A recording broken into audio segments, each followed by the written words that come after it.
Welcome to Quick Stop F1. My name is Nyasha and you could have been anywhere in the world, but you're here with us. We appreciate it. Today on Friday, the 2nd of August, it's Friday.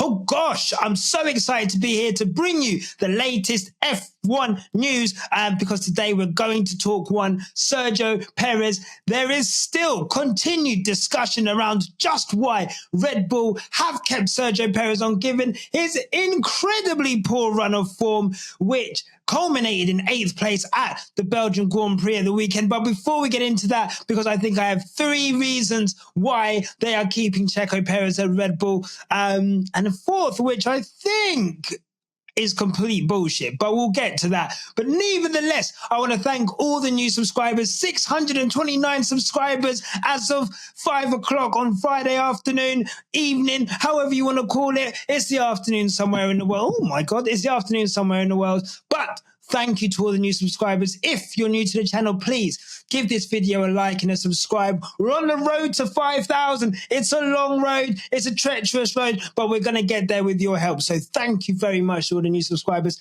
Introduce yourselves down below and welcome to the Quick Stop family. Now, right, so like I said, 3 reasons why I think Red Bull, Christian Horner have decided to keep Checo Perez. And look, to everyone else, it seems unfathomable to keep Checo Perez. Look at his form, fighting with the likes of Logan Sargent, failing to get out of Q1 at points, crashing out on his own in Silverstone, crashing out somewhere else I can't even remember. Like, it's been embarrassing. And the fall from 2nd to 8th in Belgium was almost a sorry state of affairs. It was pitiful. You almost had sympathy for this guy. But in the high level of motorsports that F1 is, there's no room for sympathy. There's no room for pity. There's no room for feeling sorry. There's only room for sporting excellence. So, given the form that he's in, just why have Red Bull decided to keep Sergio Perez? And reason number 1 that I believe they've kept Sergio Perez is the fact that he is a commercial monster. Guys, I don't think you understand. For us, living outside potentially of the Latin world, us living outside of Mexico specifically, we may not understand just how much of a hero Sergio Perez is. Like, this guy in Mexico, Sergio Perez is like the Mexican Bad Bunny. Like you don't understand. He's massive. To correlate this, I'm just going to take a look at Sergio Perez's Instagram, and I'm going to tell you the brand ambassador shit that he has on there. Right. Open it up. Take it off the Explore page. Do not need to see that yet. I will look at that afterwards. So that looks interesting. So, Sergio Perez. There is a TikTok endorsement. There is some kind of sports nutrition endorsement. There is this guy's promoting rims, bruv. Checo has an endorsement with a tire like rims company. He's an ambassador for some kind of like academic thing. He also is an ambassador for Patron. That is just me scrolling his page for 2 minutes. Like, not even that. Half a minute. I've seen 5 ambassadorial things that he does. This guy, let me tell you now, the money that he brings to Red Bull for the commercial value, you have to remember, what is Red Bull Racing? Yes, they're a racing team. Yes, they're full of people who've got incredible experience in the motor racing world. Yes, they're there to win. But what are they there to do? They are there to push their product. Their product is that sickly sweet, caffeine-fueled absolute abomination of a product, Red Bull, to the masses. And let me tell you now, if they were to drop Sergio Perez mid-season, before we even get to Mexico, commercially, it doesn't make sense. And now you could argue, bring in Daniel Ricciardo. Daniel Ricciardo's massive in America. He's massive all over the world. He's selling his own clothes. He's selling wine. He's selling, he's got a horse with someone. I saw that. Ridiculous, right? But as an entity coming into the Mexican Grand Prix and just, I guess, how it would look to Red Bull. Look, it's easy to get rid of an Alex Albon. It's easy to get rid of a Daniel Kvyat. It's easy to get rid of a Pierre Gasly. Someone like Sergio Perez, with the influence that he has, his dad's a freaking politician, bruv. Or what, like, former politician or whatever. Like, that's not just a decision that you take like that. And I think for Red Bull, they've decided, you know what?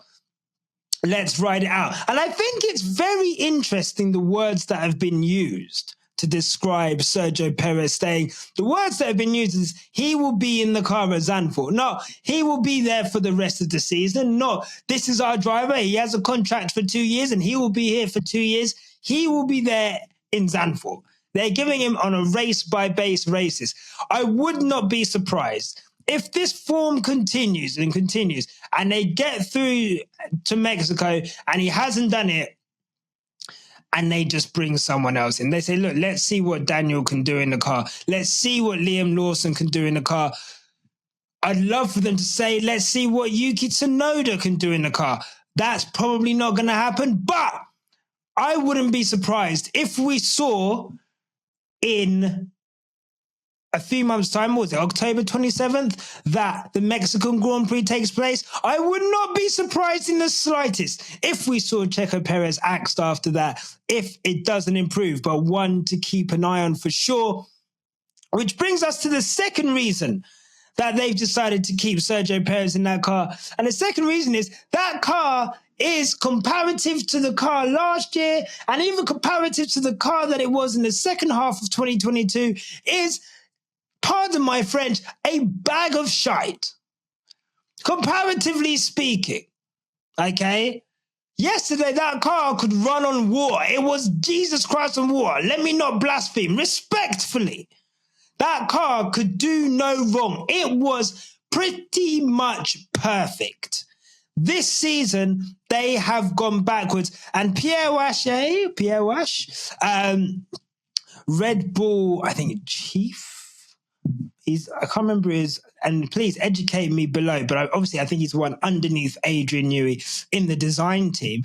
And he's admitted himself that the RB20 is not performing as expected. He's saying, I wouldn't say quite, we have undoubtedly improved the car compared to last year, although in some areas we've not quite delivered as we expected, especially in the fast corners. We expected something more that we have now.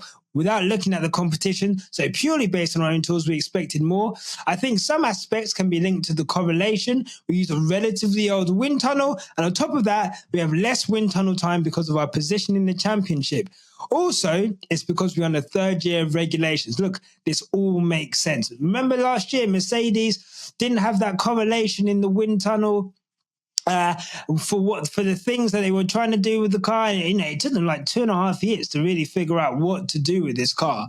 The fact that I think Adrian Newey had said that they were starting to get to the limit of what this car could do, hence why they went with quite a radical design. People were quite surprised by the side pod design, given that the car that they had tried to improve on was pretty much perfect. But Adrian had said that concept has gone pretty much as far as it's gone. So they've gone not with an entirely new concept, but definitely a slightly different way of thinking. And that has led to problems in developing that car throughout the season, given the rate of development that especially McLaren and now Mercedes have shown. So taking all of that into account, it's not only that, but there are reports that Honda are saying that those engines are at the edge of their limits. Yes, obviously we've seen Max Verstappen take part and have to take an engine penalty as he did in Spa. And everyone just expected to come through. That didn't happen. Well, we've seen and we've heard that they are struggling with the engines and that they are getting towards the limit. And it wouldn't be a surprise for them to take more engine part penalties coming forward. But I say all that to say this car is not a difficult car to drive.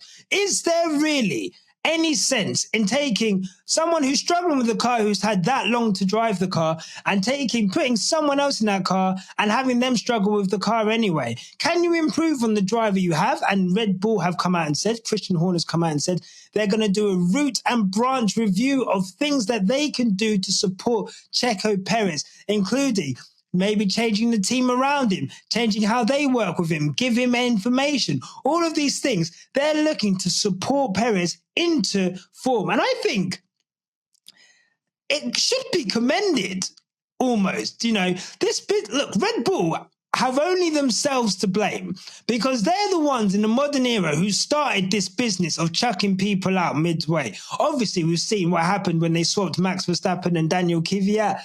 But obviously, when they started to kick people out, kicked Pierre Gasly out, kicked Alex Albon out, and it's almost like they've made a stick to be a rod for their own back, essentially, because now people just expect them to get rid of drivers if they're not performing straight away. And then I think that then translates into how they treat other teams.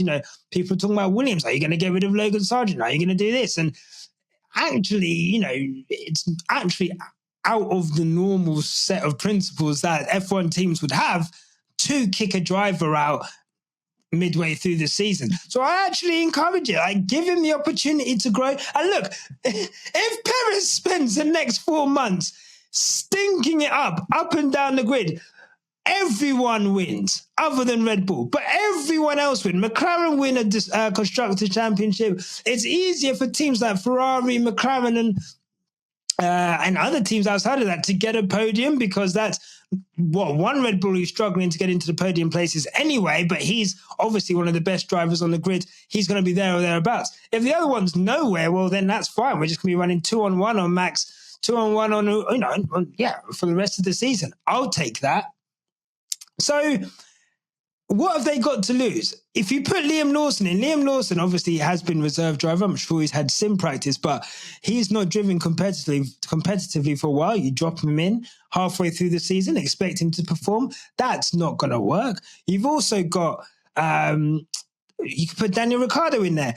And look, Tomo made a point when I was on Cameron's podcast yesterday. Check it out if you haven't. Really good chat. Tomo made a point, Red Bull, he's driven there. He's the last person to take it to Max. Maybe he'll be more familiar with their style of philosophy and the style of the car, even though we've gone through different regulations since Daniel's left.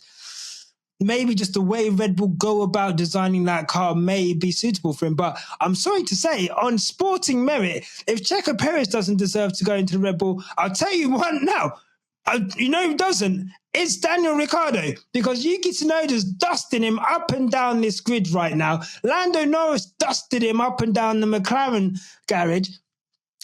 Unfortunately, if Daniel Ricciardo had done his job, got into AlphaTauri, beaten Yuki Tsunoda convincingly, or even just about, if he scraped to beat him, then it's an easy decision. Daniel's done his job. He's beating Yuki Tsunoda. Let's put him in the car.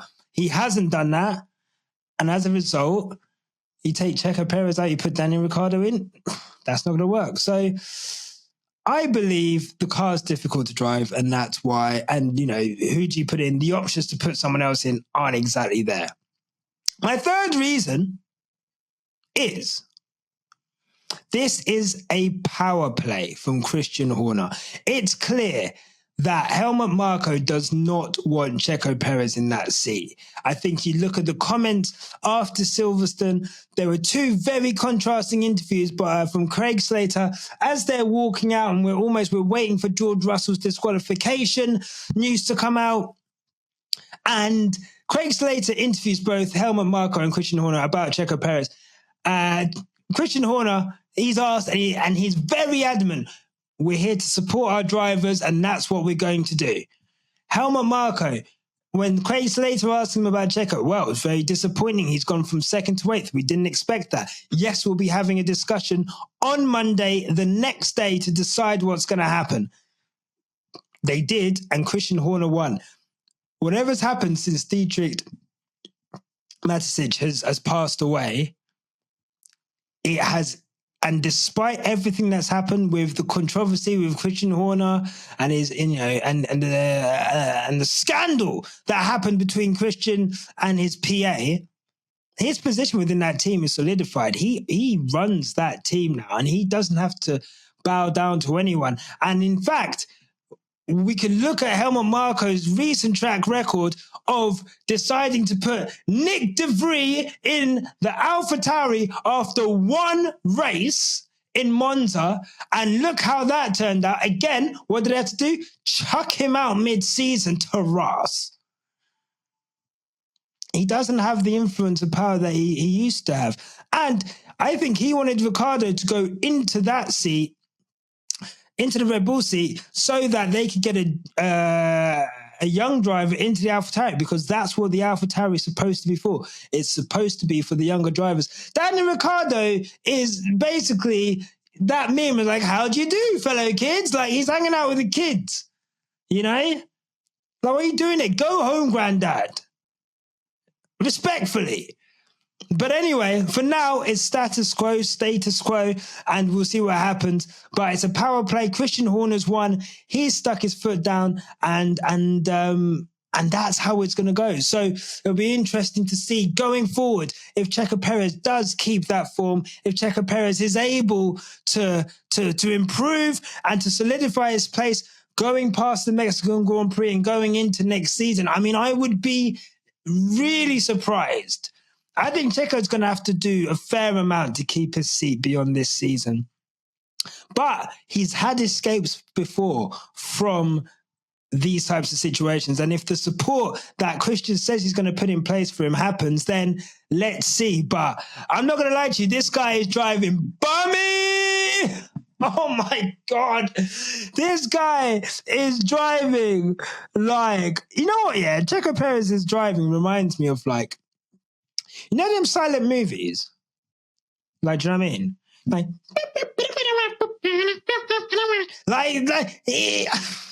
it's comical. It is comical. He might as well be driving a Fred Flintstone car with his feet. That's how comical it is right now. And honest to God, I fear for his job prospects, but we will see.